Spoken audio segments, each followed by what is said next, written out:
Hello বন্ধুরা, তোমরা কেমন আছো? সোমার চ্যানেলে তোমাদের সবাইকে স্বাগত। তো দেখো, আজকে রান্না করব রুই মাছ। তো দেখো, রুই মাছটা নিয়ে নিয়েছি, ধুয়ে আমি একটু লবণ মাখিয়ে রেখে দিয়েছিলাম। এখন একটু হলুদ দিয়ে আমি মাছ কটাকে ভালো করে মাখিয়ে নেব। আর এদিকে তো গ্যাসে দেখো কড়াই বসিয়েই দিয়েছি, ওদিকে কড়াইটা গরম হচ্ছে। আর এদিকে আমি মাছটা নুন হলুদ মাখিয়ে নিচ্ছি। নুনটা তো আগেই আমি ধুয়ে মাখিয়ে রেখেছিলাম, এখন একটু হলুদ দিয়ে মাখিয়ে নিচ্ছি।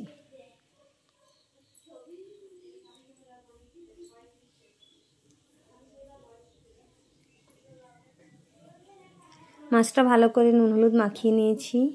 এইবার আমি দেখো কড়াই গরম হয়ে গেছে, তেল দিয়ে দিচ্ছি।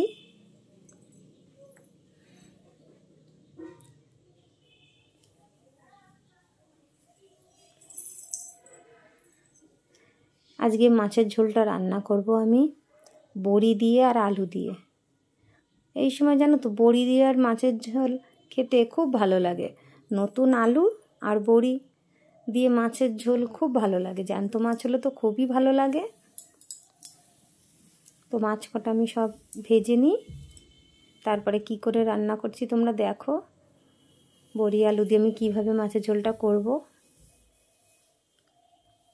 তো মাছগুলো তো সব ভাজা হয়ে গেল, আমি মাছগুলো তুলে নিচ্ছি। নিয়ে কড়াইতে তেল রয়েছে, আমি ওই কড়াইতে আর একটু তেল দিয়ে দেব।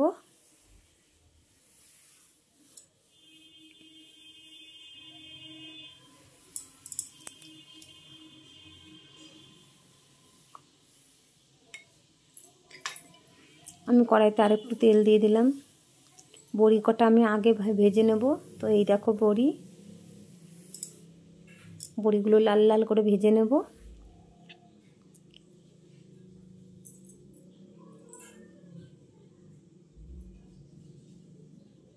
বড়িগুলো ভাজা হয়ে গেছে, এবার আমি বড়িগুলো তুলে নেব। তো বড়িগুলো তুলে দেখো, আমি একটা গামলায় জল নিয়ে নিয়েছি, আমি সেই জলের মধ্যে বড়িগুলো ফেলবো। মানে আমি বড়িগুলো এইভাবেই দেওয়া, জলের মধ্যে বড়িগুলো ফেলেছি। এইবার এই বড়িটা আর জলটা আলুটা ভেজেই দিয়ে দেবো। তাতে কি হয়, বড়িটা ঝোলের সাথে টকবক করে ফুটলে বড়িগুলো খুব বড় বড়ও হয় আর ঝোল ঢুকে টাপুটুপু হয়। তো দেখো, আমি ওই তেলেই আলুগুলো দিয়ে দিলাম। আলুগুলো একটু ভালো করে ভেজে নেব।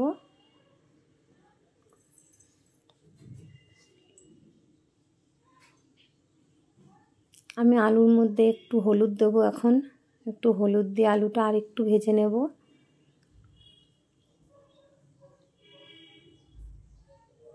অল্প করেই একটু হলুদ দিলাম, দিয়ে আমি আলুটা আর একটু নেড়ে চেড়ে নেব।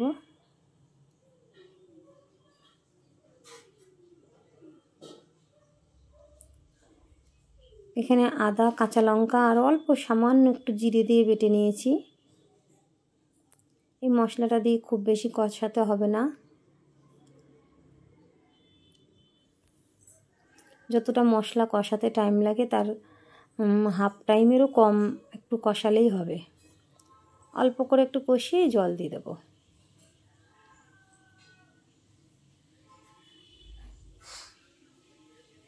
আমি দেখো সে বড়ি ভিজিয়ে রেখেছি, বড়ি শুদ্ধই আমি জলটা দিয়ে দিলাম।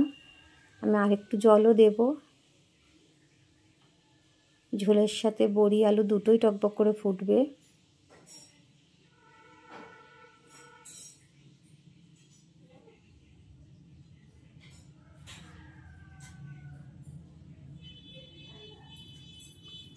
পরিমাণ মতন যতটা ঝোল রাখবো সেই মতন জল দিয়ে দিলাম। এবারে আমি ঝোলে একটু লবণ দিয়ে দেবো। পরিমাণ মতন আমি লবণটা দিয়ে দিচ্ছি।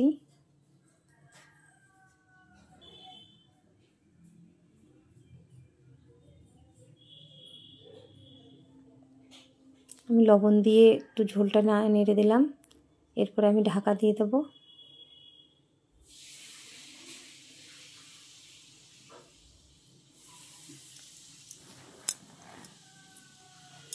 আমি তরকারিটা ঢেকে দিলাম।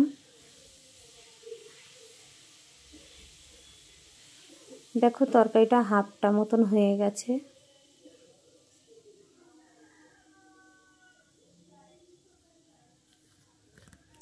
এবার আমি ঝোলটা নামিয়ে নেব, নিয়ে তরকারিটা আবার ফোড়ন দেব। তো ঝোলটা নামিয়ে নিয়ে কড়াইটা আবার ধুয়ে বসিয়ে দিয়েছি। তো কড়াইতে একটু ধনে দিয়ে দিলাম। আমি একটু ধনে, জিরে আর তেজপাতা ভেজে নেব। তো ধনেটা একটু আগে দিয়ে নেড়ে ছেড়ে তারপরে জিরেটা দিলে ভালো হয়, সেই জন্য আগে ধনে পাতাটা দিলাম, তারপরে তেজপাতাটাও দিয়ে দিলাম।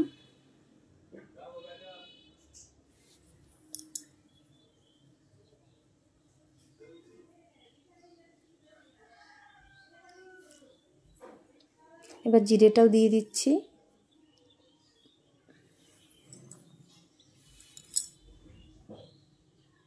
ঝোল যতটা সেই পরিমাণে মশলাটা লাগবে।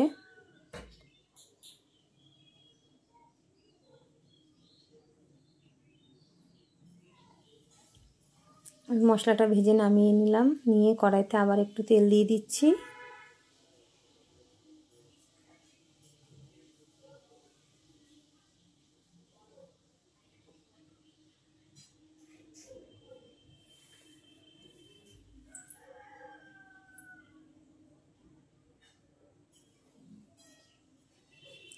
তেলটা গরম হয়ে গেছে, আমি একটু জিরে ফোড়ন দিয়ে দিলাম আর একটু তেজপাতা, জিরে আর তেজপাতা ফোড়নে দিয়ে দিয়েছি। দিয়ে আমি হাফটা মতন টমেটো একটু ভেজে নেব তেলে ভালো করে।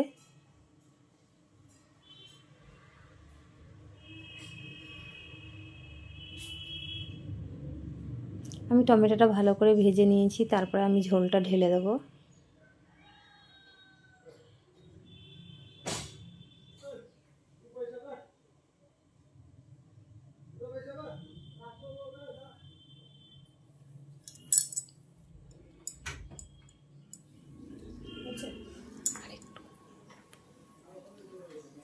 আমি ফোড়ন দিয়ে তারপরে একটু হলুদ দিয়ে দিচ্ছি, কারণ আগে তো হলুদ কম দিয়েছি। আর আগে পরিমাণ মতন হলুদ যদি আমি প্রথমেই দিয়ে দিই তাহলে তরকারিটা ফোড়ন দেওয়ার পরে তরকারিটা সাদা হয়ে যায়, সেই জন্যে আমি হলুদটা ফোড়নের পরে দিচ্ছি, এতে কোনো গন্ধ কিছুই হয় না। তো দেখো তরকারিটা আবারও ফুটে উঠেছে, এবার আমি মাছগুলো দিয়ে দেবো। দেখো তরকারিটা তো ফুটে গেছে, এবার আমি মাছগুলো দিয়ে দিচ্ছি।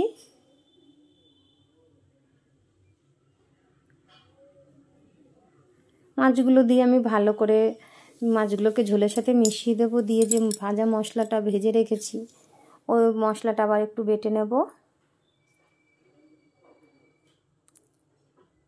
তো আবারও তো একটু ঢেকে দিয়েছিলাম, দেখো তরকারিটা ফুটছে কেমন।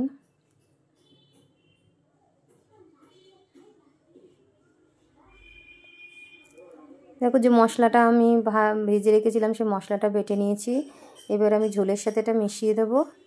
এই শীতের দিনে নতুন আলু দিয়ে, বড়ি দিয়ে, মাছ দিয়ে, যেই সব মাছগুলো খাওয়া যায়, জ্যান্ত মাছ হলে খুবই ভালো হয়, দিয়ে এইভাবে ঝোল রান্না করলে খুবই ভালো লাগে খেতে।